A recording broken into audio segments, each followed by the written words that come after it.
Thank you for coming to hear the story. The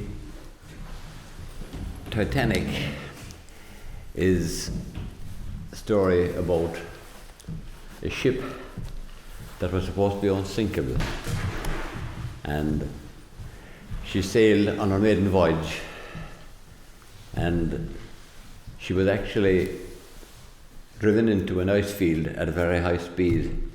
But it was common at the time that captains took that risk, but this time it didn't come off, and the ship sank, and it was a huge blow to the confidence of the people at that time. Back in 1898, there was a man called Morgan Robertson wrote a story called Futility. It was about a ship called the Titan, and it was 800 feet long, did 25 knots, and it carried 2,000 passengers. And it hit an iceberg in the fog. And he called the story Futility. And now, when we want a metaphor for futility, we talk about rearranging deck chairs on the Titanic. And that ship's name was the Titan, and in 1912, the Titanic sailed, and the Titan was 800 foot long, the Titanic was 882 foot, and the Titan carried 2,000 passengers, and the Titanic had 2,201. And the end result was that the Titanic had watertight compartments, and she was labelled unsinkable, virtually unsinkable, and of course in the popular press that became unsinkable. But there was no such thing as an unsinkable ship in the end. The White Star Line had various ships, and they were built by Harland and Wolff in Belfast. And they had the Oceanic in 1871, which was the first modern liner, because the cabins had been built out and there was various decks, and it was the first modern liner.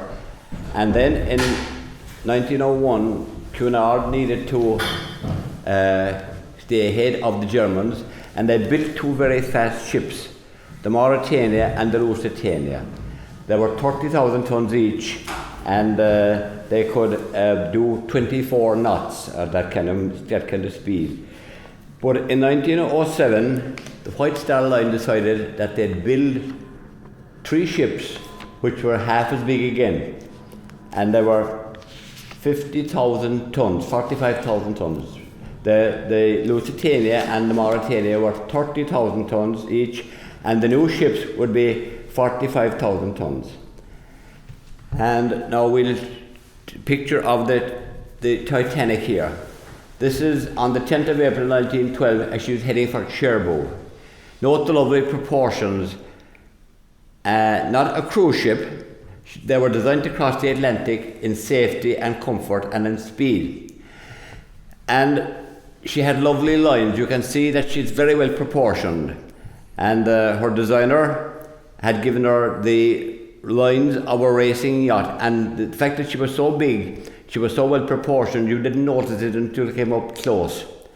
And her vital statistics were, she was 46,000 tons, 882 feet long, a sixth of a mile long.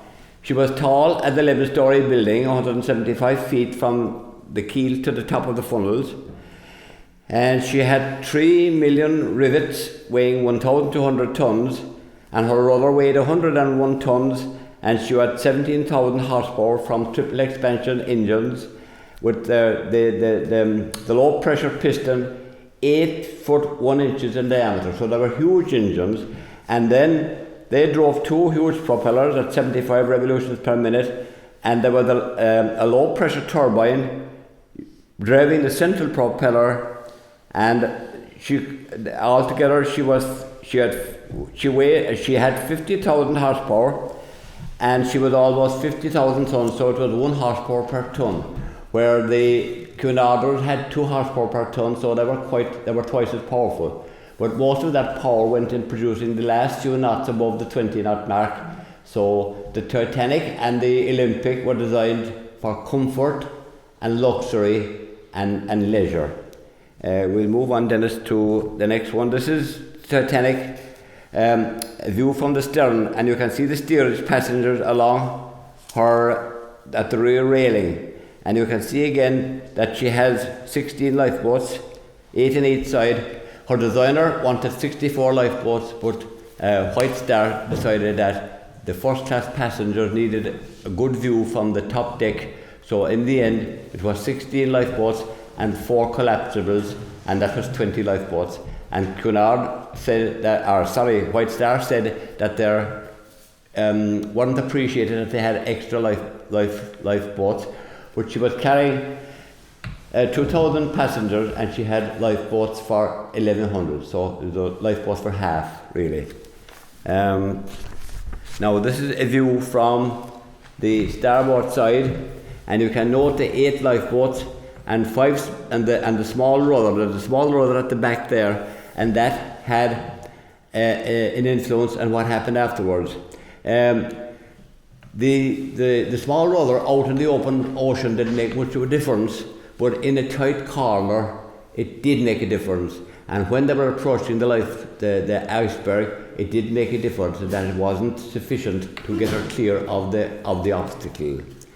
This is a view from the front, and she had watertight compartments, but they only went up as far as the E deck here.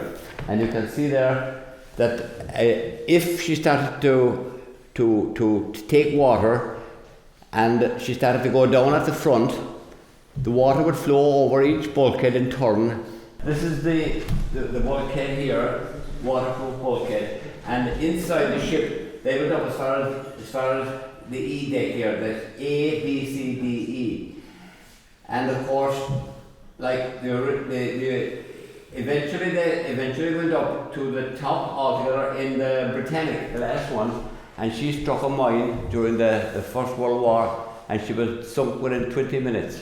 So the unsinkable ship was really a myth. There was no such a thing.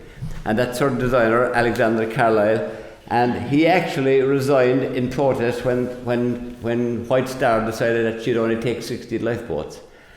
But everybody knew at the time that there could be a huge disaster coming, but they were willing to take the chance. Now this is the huge engines. This is a giant triple expansion engine, and huge size, and you can see the man there beside it, and that will give you a notion of the size.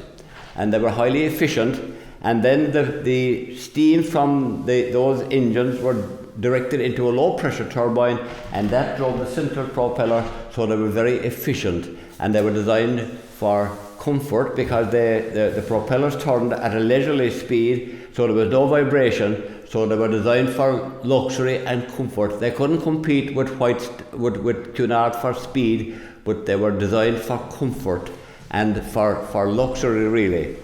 This is at the launch in the 31st of May 1911. There was 100,000 people at the launch, and the maiden voyage was to be mid-March 1912. There was over 20 tons of tallow and train oil and soft soap to lubricate the launch pad, and there was 100,000 people present. And this is another view of the rudder, and you can see that actually the part of the rudder that was actually in the water was quite small in relation to the size of the ship, and that did have an influence when she actually was trying to maneuver to avoid the iceberg.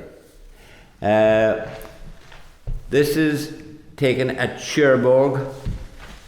It's actually fiction because of the 4 funnels, the fourth funnel was a dummy.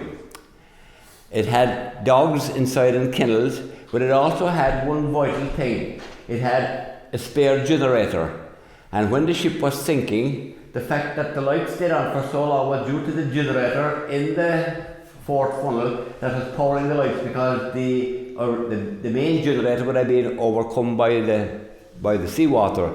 But that kept the lights lighting until the last minute. That's what she looked like at Cherbourg in the picture taken at night. And next picture, Dennis, is a painting by Ken Marshall of the same ship. Ken Marshall is an excellent artist and has a tremendous interest in ships. And that gives you an idea of what she looked like at Cherbourg, and actually what she looked like after striking the iceberg when everything appeared to be normal. She was lit from stem to stern, and was a beautiful sight actually from the distance. Now, this is the next picture. She was approaching Queenstown on the 12 noon on the 11th of April 1912. There was a priest on board called Father Brown, and he had taken many pictures as she was approaching Queenstown. And he was offered a trip to America by somebody on board. They would pay his way, and he got on to the bishop, and the bishop said, "Get off now." And he was lucky, because had he been on the ship, it's quite possible that he may have not survived. There was a piper called Eugene Daly, and he played a lament on his uilleann pipes, going out, and when they joined the ship, of course, all the steerage passengers were down below, and there was dancing every night on the Thursday night, the Friday night, the Saturday night, and the Sunday night. And they enjoyed themselves immensely. There were all various nationalities, and including the Irish, but they all mingled down below at the dancing. This is the Captain Edward J. Smith. He was known as E.J. Smith. He was from 62 years of age, and he was the Commodore of the White Star Line, and he had taken 17 consecutive ships across the Atlantic, and this was to be his last trip. He was very popular and a big asset to White Star. And this is, here's Captain Smith on the right hand side, and on the left hand side was Murdoch, and he was in charge when the ship hit the iceberg. This next gentleman here is J. Bruce Ismay, who was the chairman of the White Star Line. And he went on board as a first class passenger. And at the last, he was helping to get the lifeboats loaded, but at the last minute he got into one of them himself, and he never lived it down. He was referred to as Bruce Ismay in the US press. He returned to Connemara, and he died there in 1937, but he actually went into the lifeboat believing that there was no more women, and there was no women around that particular boat at a particular time, but he actually should never have done it, because he actually abandoned the ship and abandoned the passengers. And this, some of the passengers were very, very wealthy. This is John Jacob Astor, the wealthiest man in the world at the time. He was worth £30 million. That would be 150. There was $5 to the pound, 150 million. He was age 47, and his second wife Madeline was only 18. 1 year younger than his son. He had remarried, and he asked one of the officers to accompany his wife when the ship was starting to sink, and he was refused. And he actually said to her, "You should stay on the Titanic, because those small boats are not very safe." In actual fact, even a floating piece of timber or a deck chair would have been safer than the Titanic, because the Titanic was going to sink. It had been fatally damaged, and there was no way out. So actually, the safe and the comfortable ship was actually going to sink, and I couldn't believe it. But he was swimming, and the first funnel collapsed, and we believe that he was actually killed when that funnel collapsed. His beautiful gold watch, recovered from his body, restored to working order, and recently sold for more than $1 million. It was actually $1.37 million. He was real estate and hotels, and you can see that the watch is J.J. That's right, of course, yeah. And the Waldorf Astoria Hotel in New York bears his name, Astor, from Astoria, from Astor. And Ben Guggenheim was worth 20 million. He was mining and smelting, and him and his valet dressed up in their best, and they said at the end, "Tell our friends that we went down like gentlemen." So they were quite prepared to go down, and they dressed in their best, and they were happy enough, as we say, to simply dress in their best and wait what was to happen.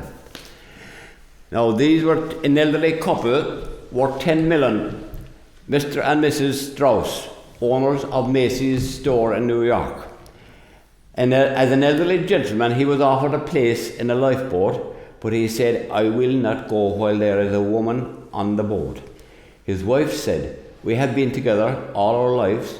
I will not leave him now." And they died in each other's arms.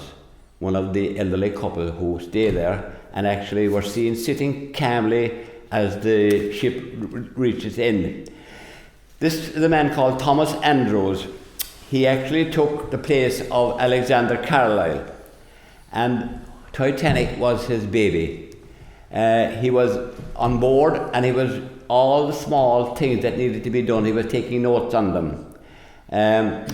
He told Captain Smith eventually, when she hit the iceberg, he was the man that told Captain Smith she had less than 2 hours to live after the collision. He was last seen in the smoking room, looking stunned, arms folded on his chest, probably unable to take it in, because he was heartbroken, I would imagine, that his great ship was heading for the bottom. And this is James Perry, who was chairman of Harland and Wolff. Harland and Wolff built ships for the White Star Line on a cost-plus basis. They would build a ship and they would add a certain amount. And they were regarded as one of the best shipbuilders in the world at the time. And the Olympic-class liners, they were regarded as... it was a place where Catholics were not welcome. And they often dropped hot rivets on a Catholic workman, but Thomas Andrews never allowed that to happen. And if there was a complaint, he would always investigate it, and he didn't want any of that kind of stuff at all, this bigotry there. And he was a gentleman, really. This is the Titanic leaving Queenstown on the 11th of April 1912. First class were booked at 46%, second class at 40%, and the steerage were at 70%. And the steerage consisted of Irish, English, Polish, French, Italian, Scandinavian, and Far Eastern. They were a microcosm actually of society in general. But they were as you say, they were the ordinary people. Many of them, including Ireland and other places, had left small houses with earthen floors, no sanitation, very poor conditions.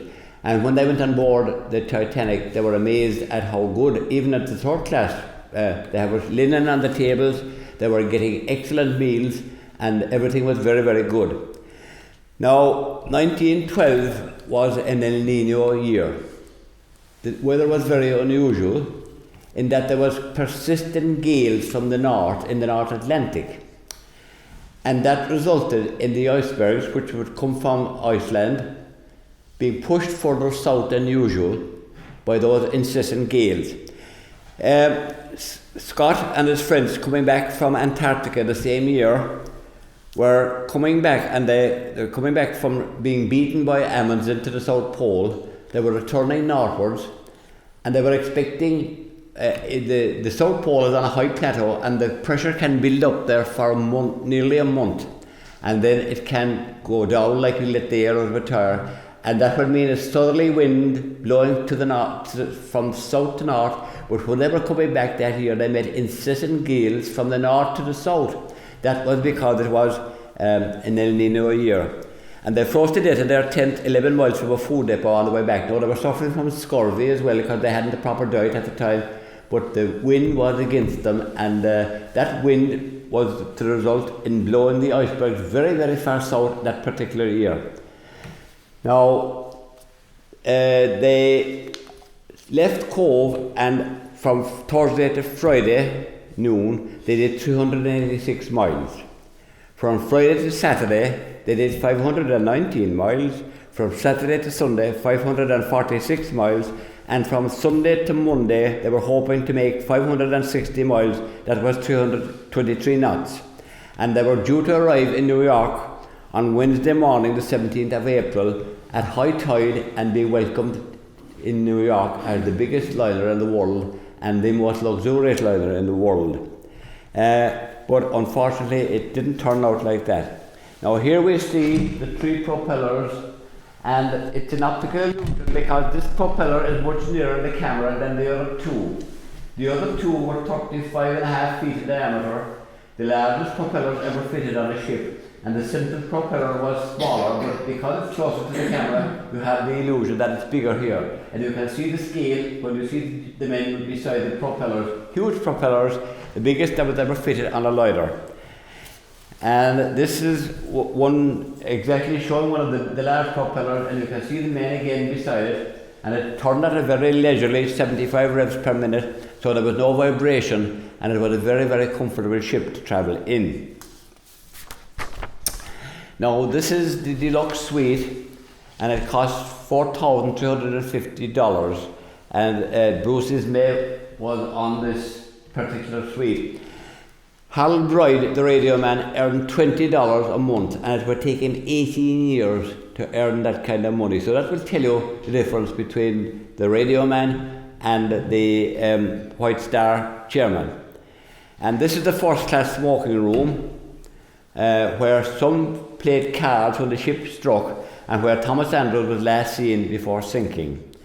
And this is the Café Parisien, where Captain Smith had his last dinner on Sunday night, leaving at 9:30. The last tune played by the orchestra was Tales of Hoffmann by Offenbach.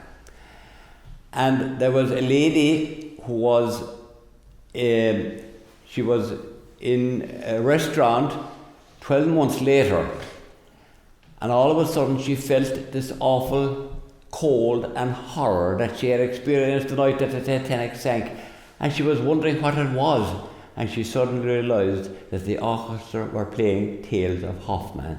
Da da da da da da da da da da da. Isn't that it, Dennis? Yeah, yeah.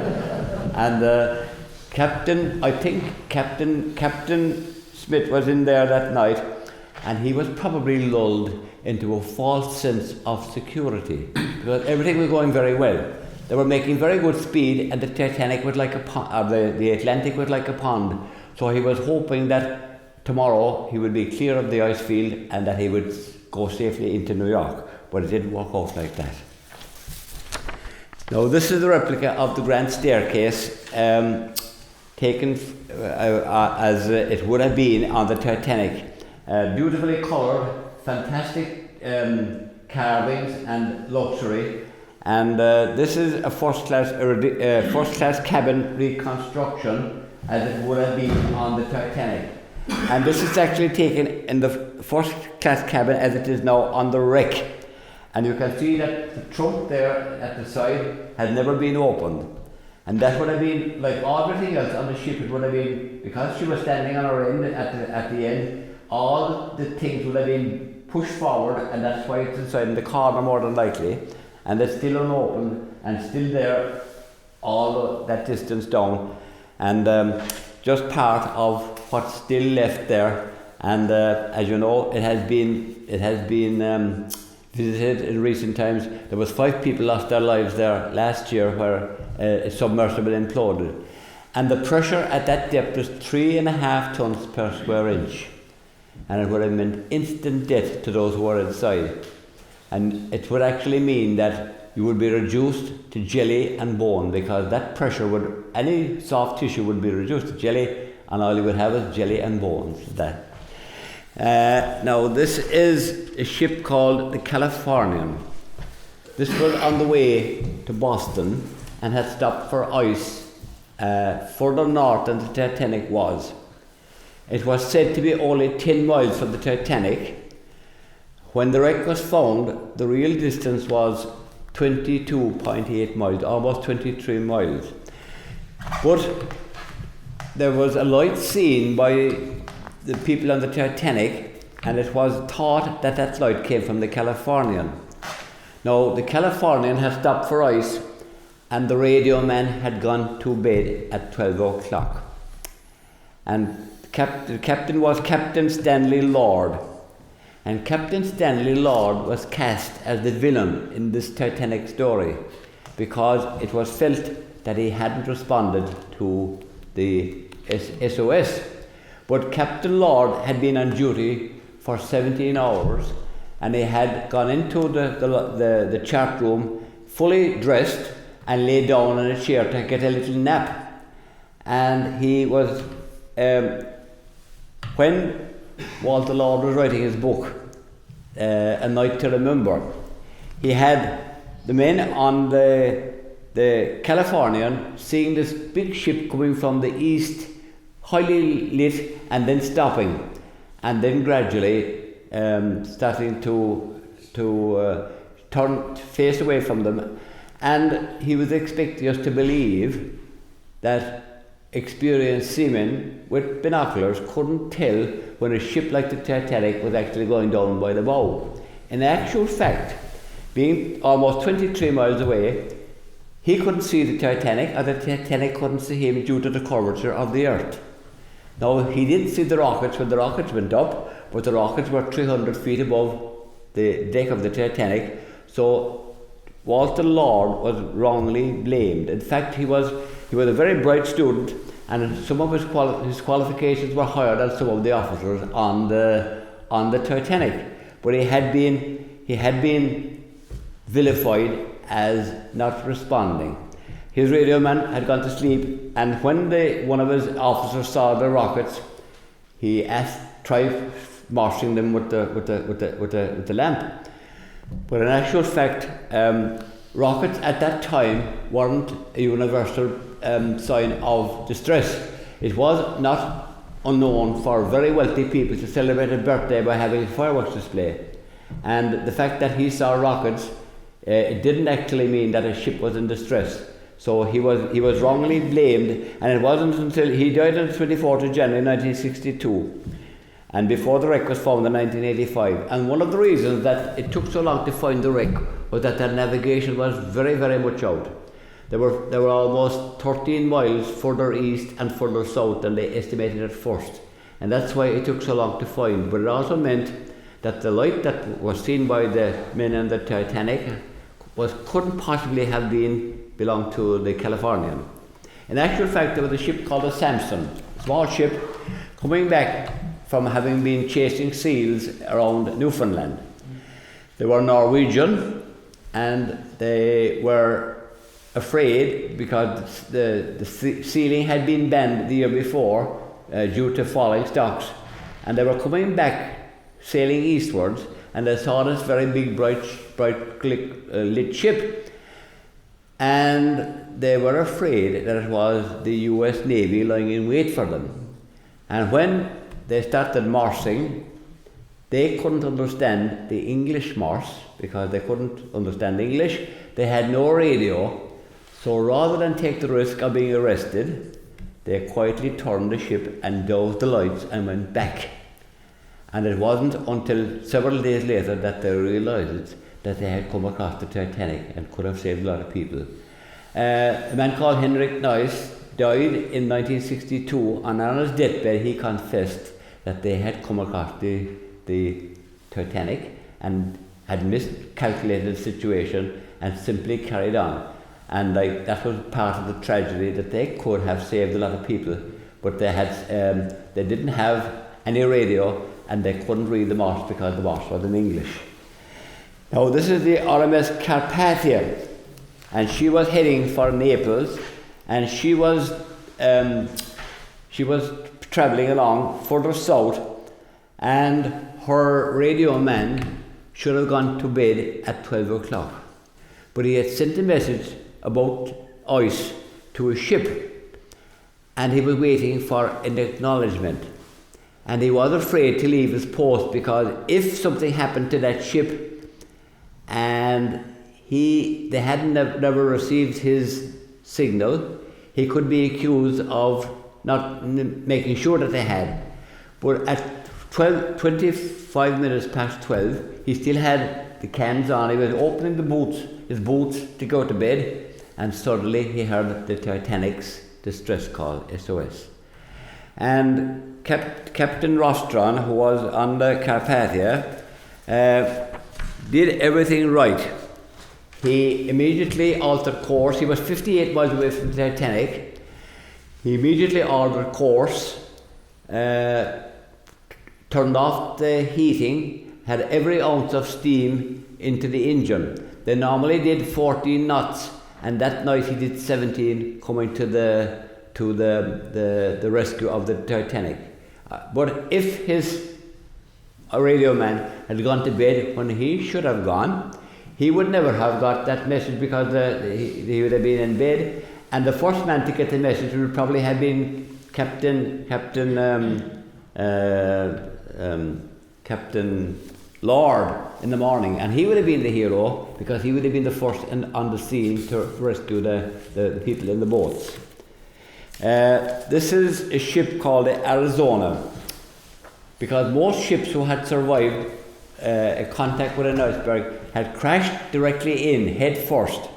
This was the ship that Oscar Wilde crossed on to America when he declared that all he had to declare was his genius at the time.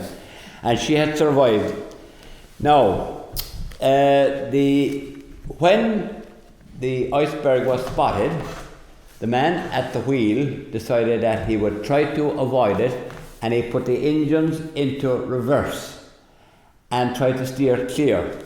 Now, that was the wrong thing to do, really, because the 1910 edition of Knight's Modern Seamanship states, "The first impulse of many officers in such a situation is to turn away from the danger, and at the same time to reverse the engines with full power. This course is much more likely to cause collisions than to prevent them. It may be right for the ship to turn away if the emergency is such as to call for any actions on her part. But if she does this, so far from reversing the engine, she should, if possible, increase her speed, as her whole effort must be directed to getting out of the way of the obstacle as quickly as possible. To turn away and slow is the surest possible way of bringing about collision."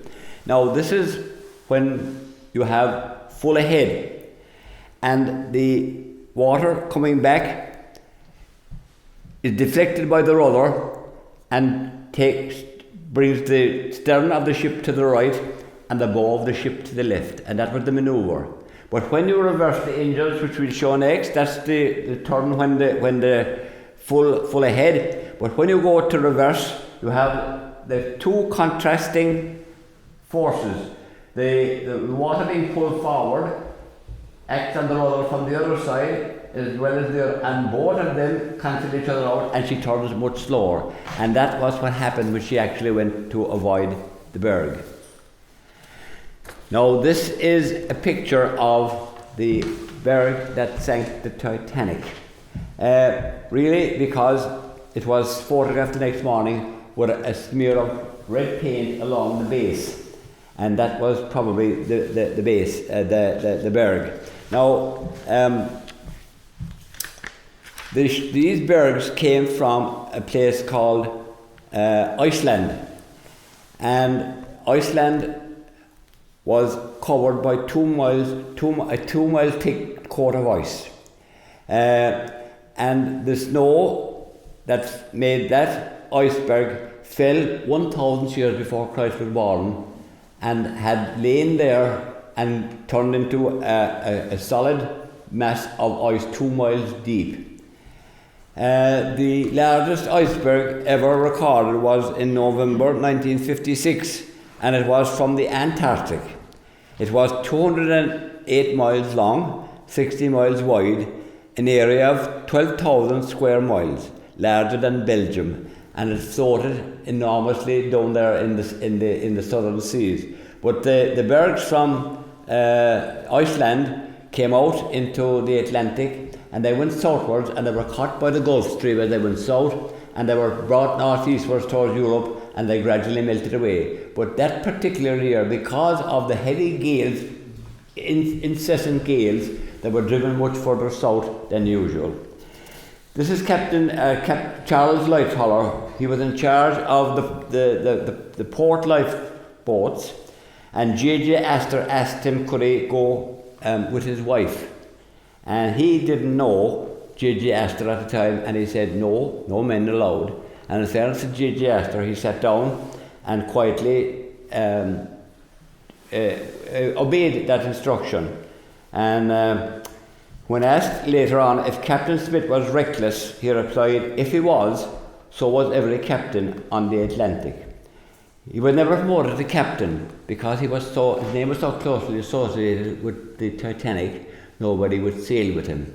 And he actually resigned in disgust from White Star. In fairness, when he took his own small boat to Dunkirk in 1940 to rescue the British troops trapped on the beach, and he actually was very helpful to Walter Lord when he was writing his book, A Night to Remember. But he never was promoted because of the fact that his name was so closely associated with the Titanic. Now this is Charles Jugan, who was the chief baker. And he did everything right when the ship had struck the iceberg. He first of all went down to the pantry with his 12 helpers, and they loaded the lifeboats with what bread they could find. Then, while he was doing it, there were several reluctant women, and he bundled them into the lifeboat. And each time he went down to the cabin, and he had a bottle of whiskey, and he was drinking the whiskey. And then he started rearranging the deck chairs of the Titanic by throwing them out the windows so that they would be available to somebody who would be swimming. And of course, the reason was that if you were out of the water, you had a greater chance of surviving than if you were in the freezing water. So he did everything right, and he was actually swimming, and he was picked up by a lifeboat, and he ended up quite safe because he was so drunk that the drink helped to insulate him. So, you know, we often heard about the evils of drink, but certainly he was lucky that night that he had a drink, and he survived as a result. This is Wallace Hartley, the bandmaster. He was found with his violin case strapped to his chest. His violin was sold actually for over £1 million. And the fact that he had the violin onto his chest probably helped to keep him afloat, because the fiddle case would have been waterproof at the time. And that's his violin, and it was sold for 1.1 million, and the case made 260,000. So he would never have dreamed that his fiddle and his case would make that kind of money. But the strange thing was that he had an 8-year-old little niece in England, and she said to her mother on Monday morning, she said, Wally came in last night and he was dripping wet. It's a very strange thing to happen, because that little girl would never have made up that on her own, and yet he appeared to be dripping wet, and at that time he was actually probably just dying in the Atlantic.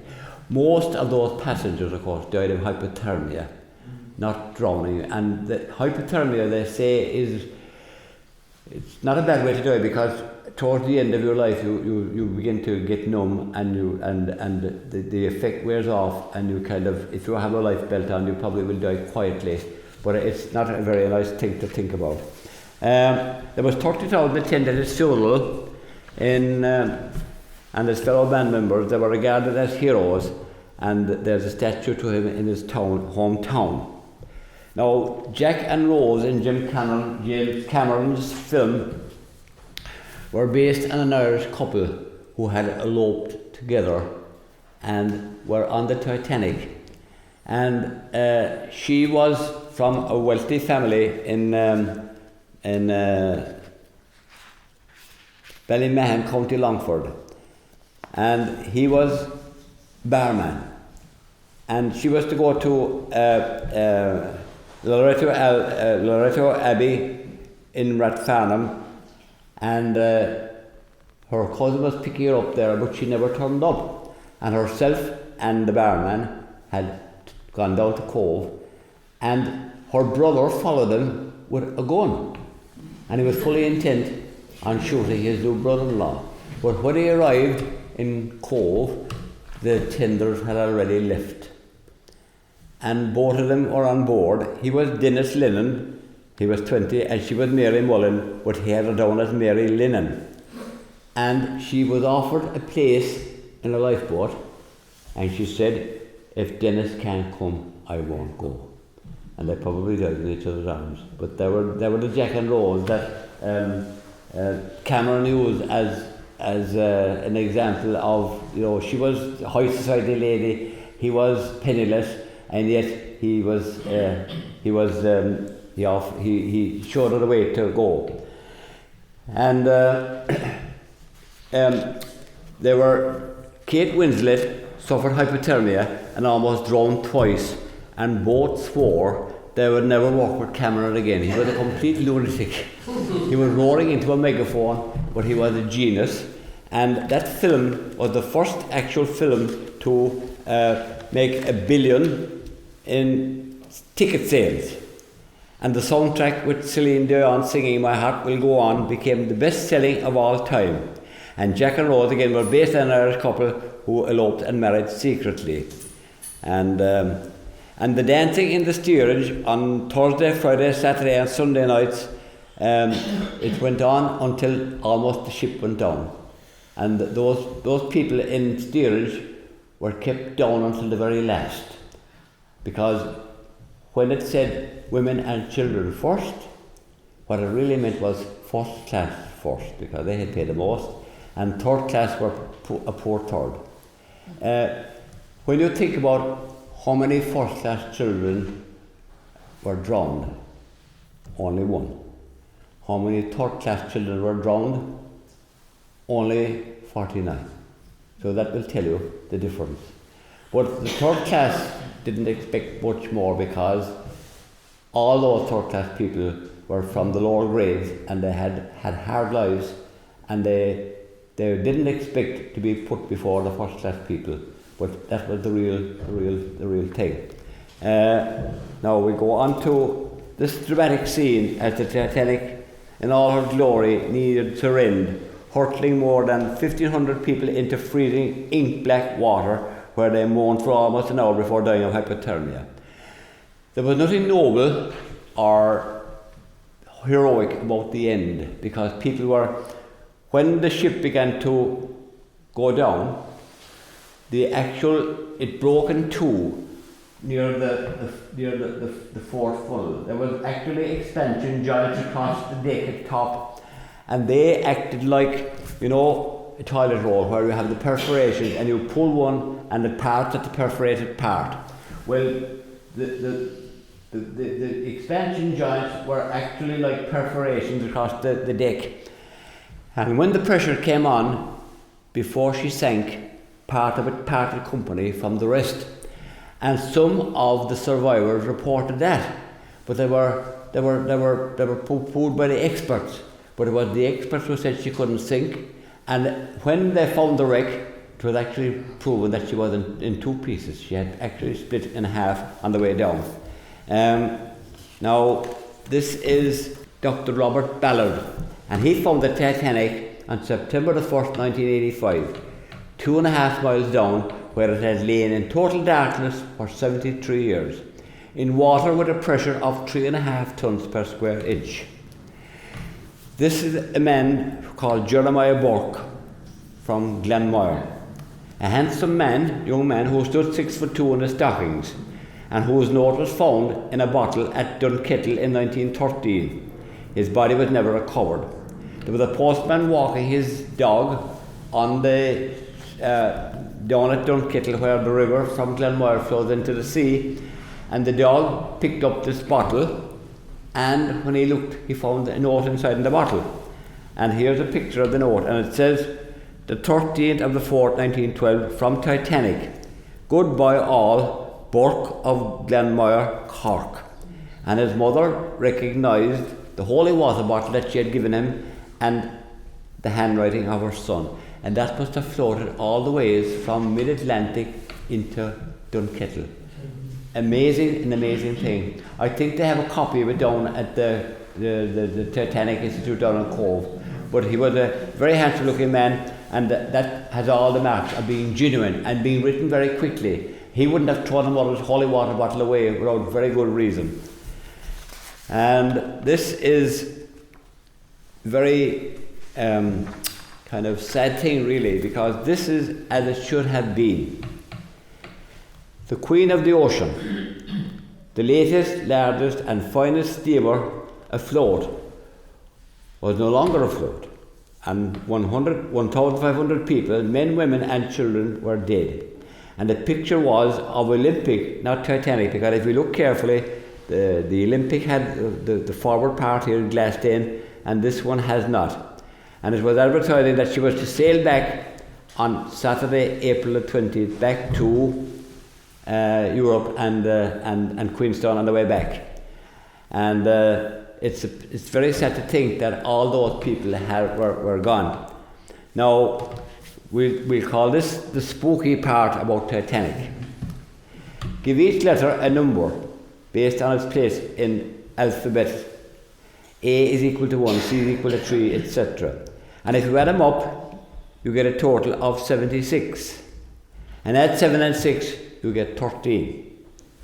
And if you go the 15th of the 4, 12, and you add 1 and 5, 6 and 4, 10, and 1, 11 and 2, you get 13. And how many honeymoon couples were on the Titanic?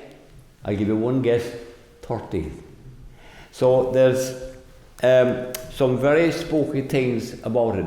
There was another woman in the west of Ireland, and she had a row with her son when he was going to America. And she refused to shake hands with him because she didn't want him to go. And on the Monday morning, she looked out the window, and there he was walking up the Boreen towards the house. And she was delighted to see him. She went out to welcome him, and when she went out, there was nobody there. There was a tramp steamer called the Titanian, and she was on the way in 1935 to Canada with a cargo of coal. And her locomotive was William Reeves, and she was in the same position as the Titanic, and he suddenly became afraid. And then he remembered that he had been born in 1912, the day the Titanic actually sank. And he cried out, "Danger ahead." The ship stopped, and there was 2 huge icebergs in the darkness ahead, and the ship had to be rescued by icebreakers from St. John's in Newfoundland. So that particular night, he was lucky that he actually stopped the ship in time, because there could have been another disaster. But it just goes to show that there's a certain amount of spookiness attached to all these. Another young man had a dream that the Titanic was going to sink. And on the Sunday night, he told some of his friends, this will be the night that's going to happen. So it's hard to think that all these things had a certain amount of spookiness about them. Now, thank you for listening and watching. And I want to thank my team man, Dennis O'Regan, for all his help in photography and advice. And I hope you have enjoyed the deathless story of the Titanic.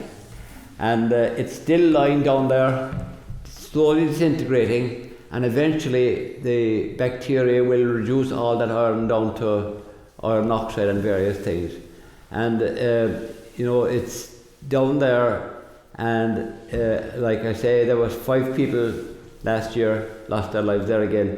But it just goes to show that they should have known, because they got a warning at 1:40 during the day that the ice was 250 miles ahead.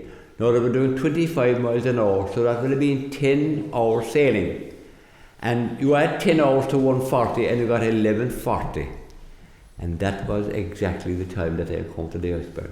So if they had taken the ice warning seriously, at 11 o'clock they would have slowed down a bit, and maybe got the ship down to from 20 knots to 10 knots.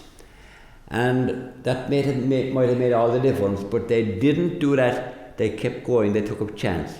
And now when news reached New York, there was pandemonium, and when they realised that there was 1,500 people dead, there was an inquiry held in America. It lasted about 10 days, and it cost about $2,000 or $3,000. They had an inquiry back in England. It cost £87,000, and it was largely the Board of Trade. And the Board of Trade should have been the people who were actually being questioned, because they had never updated the lifeboat rule. And the reason was that the Germans were actually in opposing them, and they were afraid that by introducing these lifeboat rules they would make things more difficult for their own crowd. So every one of them were taking chances, and Lightoller was right when he said that Captain Smith wasn't particularly reckless, that all the captains at the time were doing the same. They were going into ice fields at high speed and taking chances. And there's a gentleman down in Corpicshire who was the skipper of a large container ship, and he told me, he said, it's still the very same thing today. You don't stop. You keep going regardless, and you take a chance. And he said there's still the same pressure to keep up. You remember recently when that big ship got stuck in the Suez Canal, caused havoc to the international trade.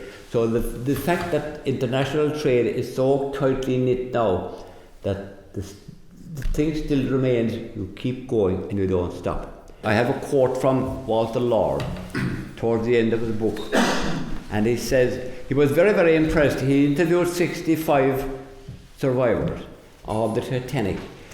He was interested since 1926, and he actually got his parents to bring him back to Europe on the Olympic, which was the Titanic's sister ship.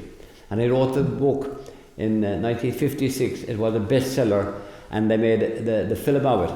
But he mentions, he says, everything else, the Titanic also marked the end of a general feeling of confidence. Until then, men felt they had found the answer to a steady, orderly, civilized life. For 100 years, the Western world had been at peace. For 100 years, technology had steadily improved. For 100 years, the benefits of peace and industry seemed to be filtering satisfactorily through society. People felt life was all right. The Titanic woke them up. Never again would they be quite so sure of themselves.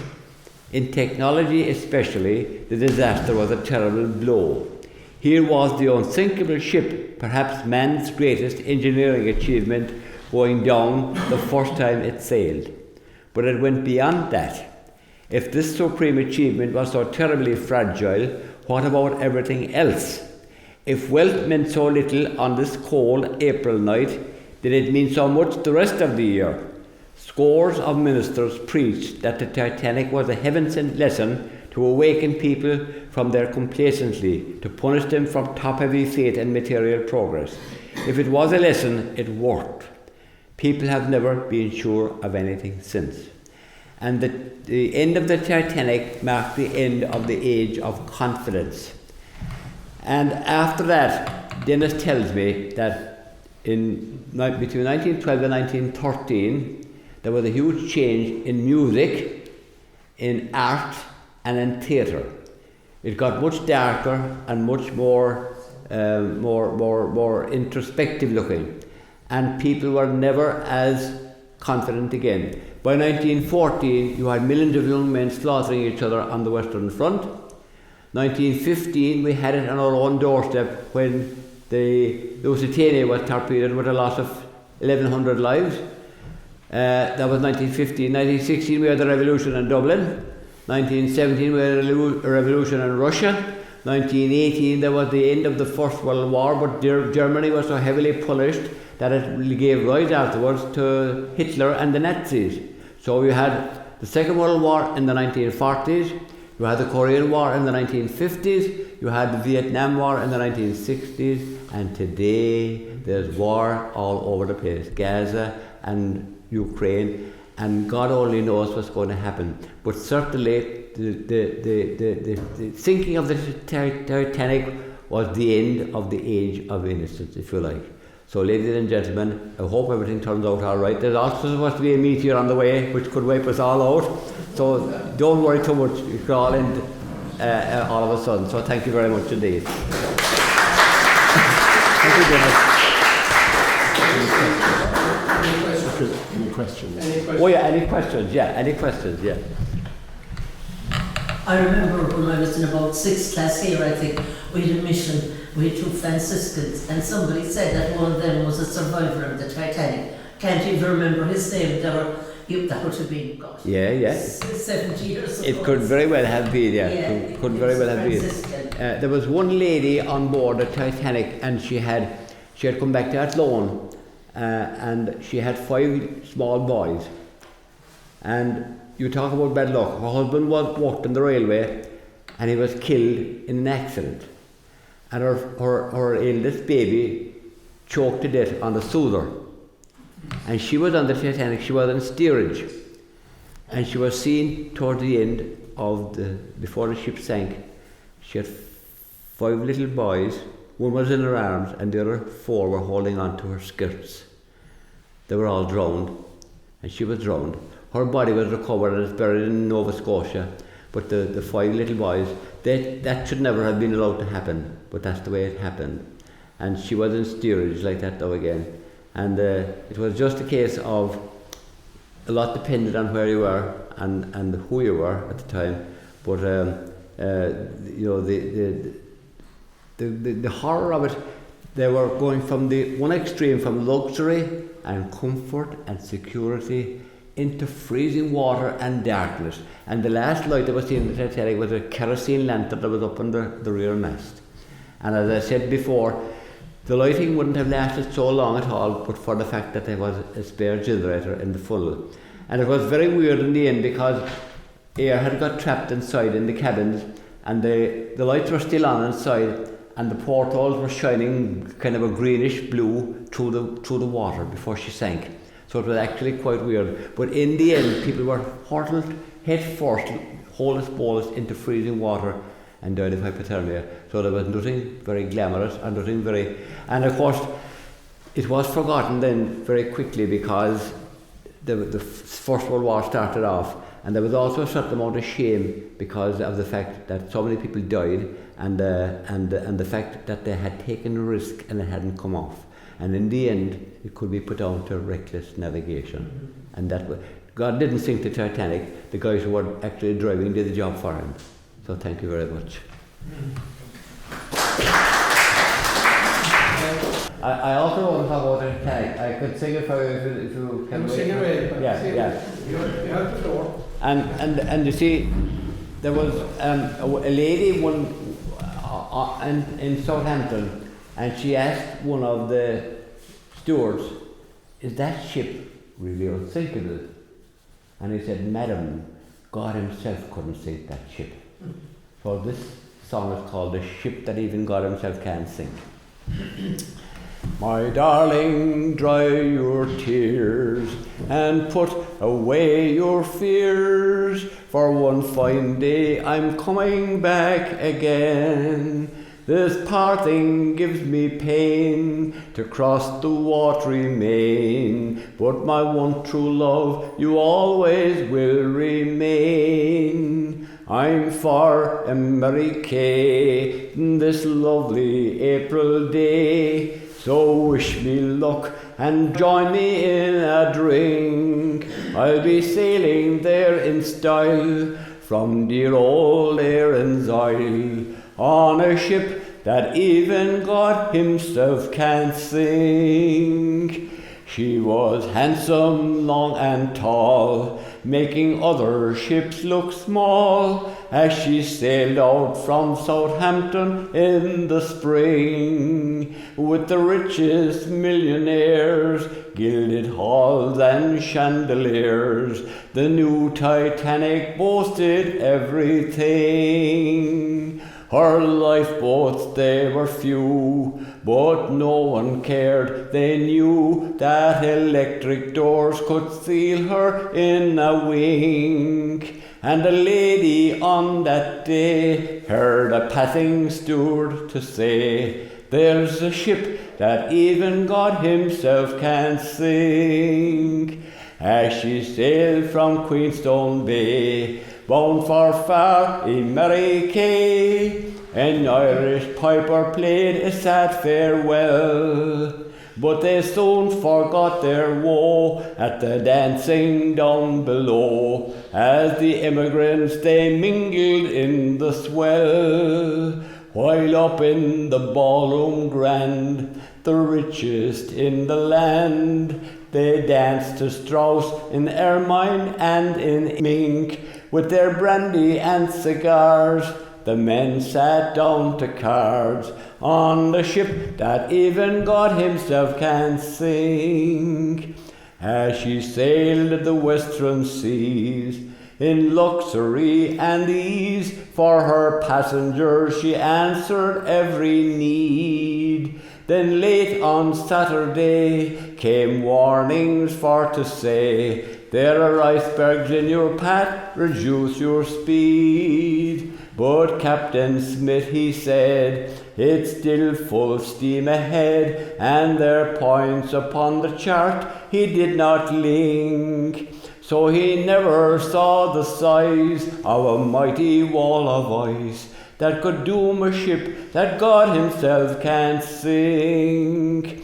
'Twas late on Sunday night, the stars were shining bright, the sea dead calm, her passengers in bed, when the lookout rang the bell, and from the mast did yell the dreaded words, an iceberg dead ahead. She tried to swing away, but then to their dismay came a scraping sound, but little did they think that far beneath the bow the sea was pouring now, in a ship that even God himself can't sink. Now the lifeboats are all gone, but hundreds still cling on. The band is playing, her lights still burning bright. Then her stern is in the air, in the boats they stand and stare, as she gently glides into the cold dark night. A moment and she's gone, but the crying still goes on, as they perish in a sea as black as ink. They have died for foolish pride of men who had relied on a ship that even God himself can sing. Thank you.